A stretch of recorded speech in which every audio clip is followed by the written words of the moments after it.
बिस्मिल्लाहिर्रहमानिर्रहीम अस्सलामुअलैकुम। देसी चस्का चैनल वेखण वालियां नूं खुश आमदीद। मेरी यूट्यूब फैमिली दा की हाल है। मैं उम्मीद करनी है कि तुसी सब खैरियत नाल होवोगे। अल्लाह तुहानूं खुश और आबाद रखे, आमीन सुम्मा आमीन। अज मैं तुहाडे वास्ते लैके आई हाँ बड़े ही मज़ेदार और बड़े ज़बरदस्त बड़े क्रिस्पी वल वाले रोल। इहदे वास्ते आपां नूं किस किस चीज़ की जरूरत है, चलो आपां चलने आ रेसिपी की तरफ। एक वड्डे साइज़ का प्याज कट्टिया होया, एक टमाटर, सुरख मिर्च, हल्दी, नमक, तीने चीज़ां हाफ चम्मच, अदरक, लसन, सब्ज़ मिर्चा एक चम्मच, सुक्कियां धनिया ते जीरा एक चम्मच, काली मिर्च अद्धी चम्मच, अद्धा किलो आलू जिहड़े कि मैं छिल के रख चुकी हाँ, एक कप मैदे का, अद्धा कप ऑयल का। चलो हुण आपां बना के वहाने कि किस तरीके नाल आलूआं नूं कटर करना है।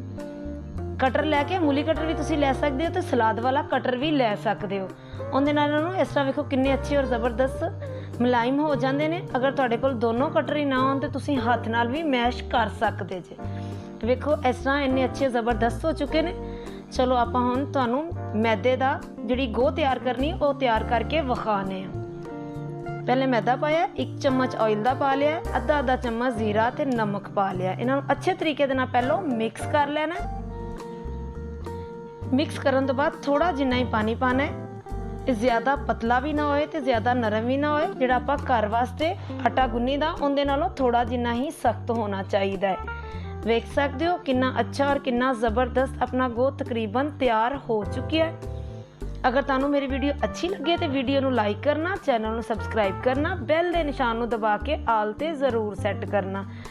जदों अपना आटा गुज जाता है, मैदा होए या आटा होए, हत्थ दे नालों बड़े अच्छे तरीके नाल फौरन खुद ही उतर जाता है। वेख सकते अपनी गोह बड़ी ज़बरदस्त मैदे की तैयार हो चुकी। कौली दे के आपां बंद कर दी है। हुण आपां चुल्हा ऑन करके उत्ते रख दी है केतली। तकरीबन 2 चम्मच ही मैं ऑयल दे पाए ने, ज़्यादा ऑयल नहीं पाना। उस तो बाद प्याज जिहड़ा कि एक मोटे साइज़ का कट्टिया होया सी, इनू हिला के इन्ने ऑयल दे विच ही आपां इनू सिर्फ नरम करना, इनू ब्राउन नहीं करना। इनू इस तरह थोड़ा जिन्ना हिलाने तो बाद नरम तकरीबन थोड़े प्याज होए ने। हुण आपां उपरों टमाटर पा दिते ने।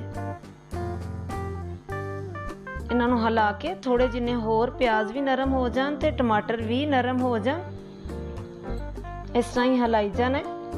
प्याज दे पानी और टमाटर दे पानी नाल ही ये नरम हो जाने ने। उस तो बाद 1 चम्मच लसन, अदरक, मिर्चां तीने चीज़ां एक चम्मच पा दित्तियां जिहड़ियां कि मैं तुहानूं विखाईयां सी। इनू हिलाना जरूरी क्योंकि इहदे विच तेल आपां बिल्कुल थोड़ा पाया है। तेल पाओ या घ्यो पाओ, तुसीं थोड़ा कम पाया है, इसलिए इनू बार बार हिलाना जरूरी। 1 चम्मच मैं पानी का पा दिता है। पानी इसलिए पाया कि सुरख मिर्च अपनी जले ना, इसलिए मिर्च पाने तो पहले थोड़ा जिन्ना पानी पा लेना है। इनू अच्छे तरीके नाल हिला के भुन लेना है कि थोड़ी जिन्नी अपनी मिर्च भुज जाए। इनू ब्राउन नहीं करना, इनू आपां प्याज़ां नू नरम करना है, मिर्च नू हल्की जिन्नी ही भुनना है। देखो कितनी अच्छी और ज़बरदस्त अपनी मिर्च भुज चुकी। हुण मैं पावांगी आलू जिहड़े कि आपां कटर कीते सी। मिर्च नू, प्याज नू, मसाले नू सारे नू अच्छे तरीके नाल आलूआं दे विच मिक्स कर देना। अगर तुहानूं मेरी वीडियो अच्छी लगे तो कमेंट दे विच अपनी राय का इजहार जरूर करिया करो ताकि मैं तुहाडे वास्ते अच्छी अच्छी नई वीडियो लैके आ सकां। जीरा, कालियां मिर्चां, सुक्कियां धनिया, थोड़ा थोड़ा सारा कुछ ही विच पा दिता है। इनू इस तरह ही अच्छे तरीके दे नाल मिक्स करना है कि ताकि भुज भी जाए और सुक्का मसाला भी विच अच्छे तरीके नाल मिक्स हो जाए। वेख सकते हो माशाल्लाह कितना अच्छा और ज़बरदस्त अपना मसाला ज़बरदस्त जिहड़ा कि आपां आलू का मसाला भरना है तैयार हो चुका है। आटे नूं वेखिए कित्थों तिकर पहुंचे हैं, कितना प्यारा ज़बरदस्त नरम हो चुके हैं। थोड़ा जिन्ना मैदा रख के इहदे तुसीं 4 तो 5 पेड़े होणगे। पहले इस तरह छोटे छोटे तैवां रख लैनियां ने करके। वेखो किन्ने अच्छे 5 पेड़ियां दे अपने 10 रोल बनणगे। इस तरह ही छोटे छोटे पेड़े करके रख लैने ने। थोड़ा जिन्ना चकने वेलने दे उत्ते मैदे नूं थोड़ा फैला देना है ताकि अपनी रोटी नाल ना चिपके। हत्थ नाल भी रोटी कड़ी जा सकदी, लेकिन जिहड़ी कि आपां इंदी आपां अच्छे तरीके नाल आटे की रोटी नूं तैयार करांगे तो हत्थ नाल हो जाएगी, लेकिन जिहड़ा मैदे की रोटी है वो चकने वेलने नाल ही अच्छी तैयार हुंदी है। इनू के पट्टी किया जाता है। ਸਮੋਸੇ ਦੀ ਹੋਏ ਜਾਂ ਰੋਲ ਦੀ ਹੋਏ, ਇਹਨੂੰ ਮੈਦਾ ਪੱਟੀ ਕਿਹਾ ਜਾਂਦਾ ਹੈ। ਇਹਨੂੰ ਛੁਰੀ ਦੇ ਨਾਲ ਅੱਛੇ ਤਰੀਕੇ ਨਾਲ ਮੈਂ ਤੁਹਾਨੂੰ ਕੱਟ ਕੇ ਵਹਾਨੀ ਆ ਕਿ ਇਹ ਕਿਸ ਤਰੀਕੇ ਦੇ ਨਾਲ ਆਪਾਂ ਵੱਲ ਬਣਾਉਣੇ ਨੇ, ਉਹਦੇ ਕੱਟ ਲਗਾਉਣੇ ਆ। ਹੁਣ ਇਸ ਤਰ੍ਹਾਂ ਪਕੜ ਕੇ ਤਕਰੀਬਨ 1 ਇੰਚੀ ਲੰਬੇ ਕੱਟ ਲਗਾ ਲੈਣੇ ਨੇ। ਇੱਕ ਇੱਕ ਪਕੜ ਕੇ ਇਸ ਤਰ੍ਹਾਂ ਕੱਟ ਲਗਾਈ ਜਾਣੇ ਨੇ। ਵੇਖ ਸਕਦੇ ਹੋ ਇੱਕ ਜੈਸੇ ਹੀ ਕੱਟ ਸਾਰੇ ਲਗਾਏ ਨੇ। ਉਸ ਤੋਂ ਬਾਅਦ ਇਹਨੂੰ ਪਤਲਾ ਪਤਲਾ ਰੋਲ ਬਣਾਉਣਾ ਹੈ, ਜਿਹੜਾ ਕਿ ਆਪਾਂ ਮਸਾਲਾ ਭੁੰਨਿਆ ਸੀ ਉਹਦਾ।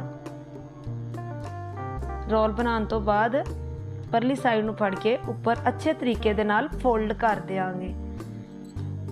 ਉਸ ਤੋਂ ਬਾਅਦ ਥੋੜਾ ਜਿੰਨਾ ਪਾਣੀ ਲਗਾ ਕੇ, ਦੇਖ ਸਕਦੇ ਹੋ ਪਾਣੀ ਲੱਗੇਗਾ ਤੇ ਨਾਲ ਚਿਪਕ ਜਾਣਗੇ।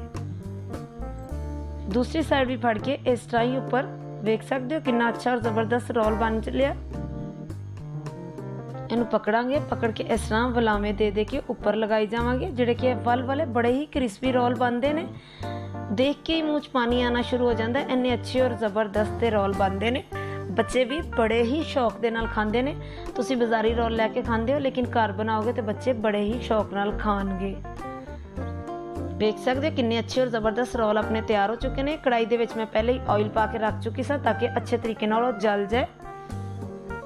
इस तरह ही एक एक पकड़ के विच रखी जावांगे। 2 ਤੋਂ 3 पूर दे विच अपने ये 10 रोल तैयार हो जाएंगे। जदों एक साइड तो ब्राउन हो जाए, एक थोड़े लंबे होंदे ने, इसलिए एक चीज़ नाल नहीं 2 चीज़ां नाल पकड़ के इन्हां दी साइड चेंज कर देनी है। देख सकते हो एक साइड तो बड़े अच्छे और बड़े ही ज़बरदस्त तैयार हो चुके हैं। चाना पकड़ के तुहानूं मैं कट के वहानी है किन्ने अच्छे और किन्ने क्रिस्पी ज़बरदस्त अपने रोल तैयार माशाल्लाह माशाल्लाह हो चुके हैं। इस तरह ही ये भी दोवें निकाल के चाने दे नाल ट्रे दे विच रख लवांगे। अपने रोल बड़े अच्छे और बड़े ही ज़बरदस्त तैयार हो चुके हैं। वल देखो किन्ने अच्छे लग रहे हैं। नाल कैचअप रखिए, दही दा रायता रखिए, तुसी किसी चीज़ नाल भी एक चीज़ नाल भी खा सकते हो। फिर मिलांगे एक नई वीडियो दे नाल। बाय बाय, अल्लाह हाफिज़।